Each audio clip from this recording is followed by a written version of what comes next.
प्रणाम मित्रों, आप सभी का मेरे YouTube चैनल मेरे विचार में हार्दिक स्वागत व अभिनंदन है। मित्रों, आज हम लोग जो बजट अपना 2024 की घोषणा की गई उसके बारे में चर्चा करेंगे। भारत सरकार ने जो अपनी योजनाएं पिछले बजट में जो घोषणाएं की थी, जैसे उज्ज्वला योजना, आयुष्मान योजना, जल हर घर नल योजना और बहुत सारी योजनाएं थी, आवास योजना, क्या इन योजनाओं का लाभ गरीबों को मिल पा रहा है, किसानों को मिल पा रहा है या निचले स्तर पर यह पहुंचाया जा रहा है? इसी के बारे में हम लोग चर्चा करेंगे। इसी के बारे में हम लोग आज इस वीडियो में चर्चा करेंगे। तो सभी मित्रों का स्वागत है। मित्रों, जो अभी बजट की घोषणा की गई थी उसको बजट को 4 भागों में डिवाइड किया गया था, 4 जातियों में डिवाइड किया गया था। वो जातियां इस प्रकार से हैं। पहली जाति है किसान की, दूसरी जाति है मजदूर की, तीसरी जाति है बेरोजगार की और चौथी जाति है महिला की। तो ये जो सारी योजनाएं हुई, इतना भारी भरकम बजट जो घोषित किया जाता है, क्या इसका लाभ इन लोगों को मिल पा रहा है? क्या निचले स्तर पर इसका लाभ हो पा रहा है? मित्रों, जब से भारत आजाद हुआ है 2 समस्याएं निरंतर बनी हुई हैं। पहला है महंगाई का, दूसरा है बेरोजगारी का।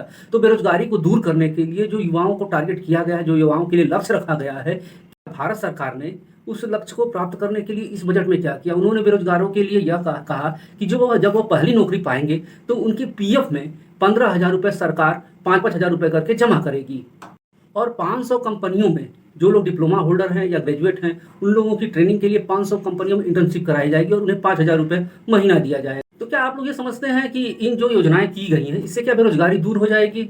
नहीं मित्रों, इससे बेरोजगारी दूर होने वाली नहीं है। जब तक कि भारत के हर युवा को रोजगार पैदा करने वाला नहीं बनाया जाएगा, तब तक बेरोजगारी दूर नहीं हो सकती है।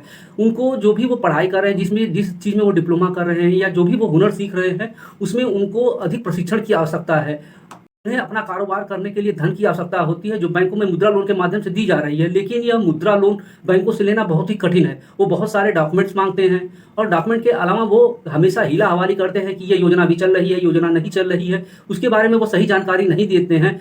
और यहाँ पर ऐसा कोई नियम रूल नहीं है या कोई जांच करने का माध्यम नहीं है जिससे ये जाना जा सके कि बैंक में मुद्रा लोन वो दे सकता है, नहीं दे सकता है, कितना दे सकता है, कितने डॉक्यूमेंट लगते हैं।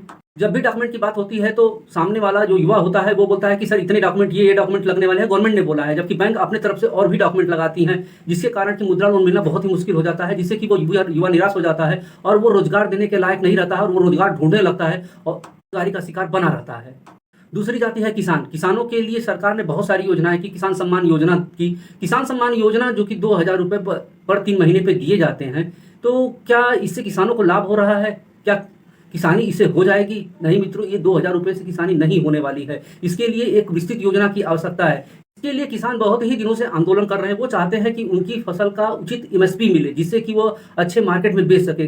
सरकार चाहती है कि एक कोल्ड चेन स्थापित किया जाए, जिसके द्वारा कि वह किसान डायरेक्ट अपने माल को वो बेच सके। लेकिन इन सब योजनाओं पे का पलीता यहाँ के अधिकारी लगा देते हैं। यह सही से योजनाएं कार्य नहीं करती हैं और किसानों को अपनी फसल बोने के लिए, अपने संसाधनों को खरीदने के लिए उसके पास पैसे नहीं होते हैं और पैसों की जब उनको आवश्यकता पड़ती है, वो बैंक या कहीं और जाते हैं तो उनको लोन लेना बहुत ही मुश्किल होता है। किसान क्रेडिट कार्ड के थ्रू वो लेना तो चाहते हैं, लेकिन इसके लिए उनको बहुत संघर्ष करना पड़ता है। संघर्ष के द्वारा ही वो पैसे मिलते हैं। भारत की पूरी खेती मानसून पे और प्रकृति पर निर्भर करती है और उसमें उसका बहुत नुकसान होता है।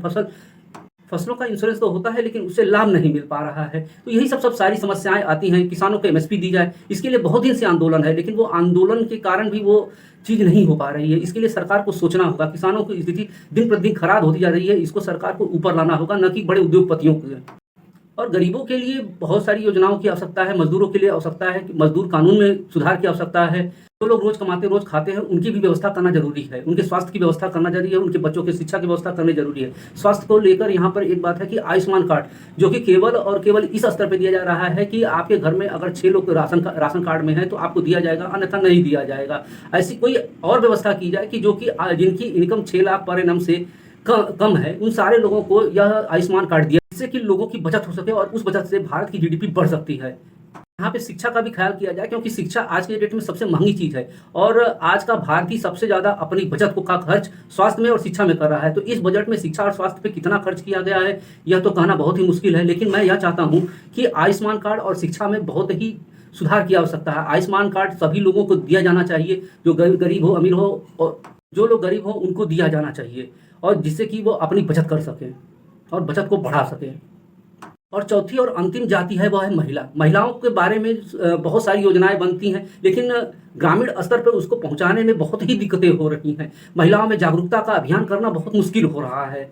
उनको जागरूक करना, उनको उन चीज़ों के बारे में बताना, छोटी छोटी बचत योजनाओं के बारे में बताना, उनके लिए रोजगार व प्रशिक्षण की व्यवस्था करना, यह बहुत ही जरूरी है। ग्रामीण स्तर पे जो कुटीर उद्योग चलते हैं उनमें उनका इन्वॉल्वमेंट होना बहुत ज़्यादा जरूरी है। तो इन सब चीज़ों का ख्याल किया जाना चाहिए था, इन सब चीज़ों को निचले स्तर पे पहुंचाना चाहिए था, लेकिन ये निचले स्तर पे नहीं पहुंच पा रही हैं।